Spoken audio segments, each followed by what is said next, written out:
অনুরোধ যাতে এই যে এখানে যেটা জিপি লেভেলে যারা আছে আমরা তো বিভাগীয় তরফে অনেক। নমস্কার প্রিয় দর্শকরা, গোবিন্দা পেজে সবাইকে জানাই স্বাগতম। তো আজকের দুঃখজনক ঘটনাটি হলো, কাল রাত্রে প্রচুর বৃষ্টি দেওয়ার কারণে আমাদের মুরলীধর এলপি স্কুল বন্যায় ডুবে গিয়েছে। দেখুন, এখানে ছাত্ররা পড়াশোনা করার জায়গাতে ওনারা সাঁতার দিচ্ছেন।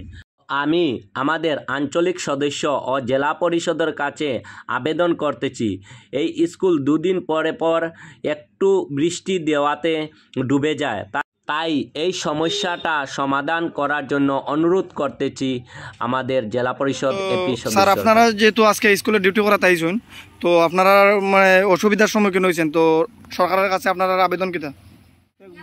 বছরে কয়েকবার জিনিসটা যে হয় হঠাৎ করে মানে একটু সুযোগও দেয় না, আমরা যে কিছু জিনিসপত্র আটাইতাম বা ইয়ে করতাম, কোনো কিছু সুযোগ দেয় না। যদি মানে 2-3 দিন লাগানো হঠাৎ করে হয়ে যায়, আমরা কিচেন এরপরে দিকে অফিস রুমের জিনিসপত্র সব কিছু একদম একবারই হয়ে যায়। ক্লাস বাচ্চারা পড়াশোনা তো করতে হবে, এটা আর কি আমার একটা অনুরোধ যাতে এই যে এখানে যেটা জিপি লেভেলে যারা আছে আমরা তো বিভাগীয় তরফে অনেকবার অ্যাপ্লিকেশন করছি, কোনো ইয়ে হয়েছে না।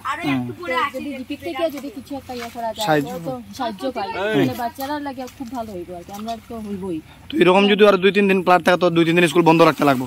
কিন্তু বন্ধ ছাড়া তো গতি নাই, বাচ্চা ছোট বাচ্চা ইয়ে করতো না, এখানে করিয়া তো একবারে পন্ডিত হয়ে তো লাভ নাই, বাচ্চারা জানো আগে। ঠিক আছে, ধন্যবাদ। এটাই আর কি।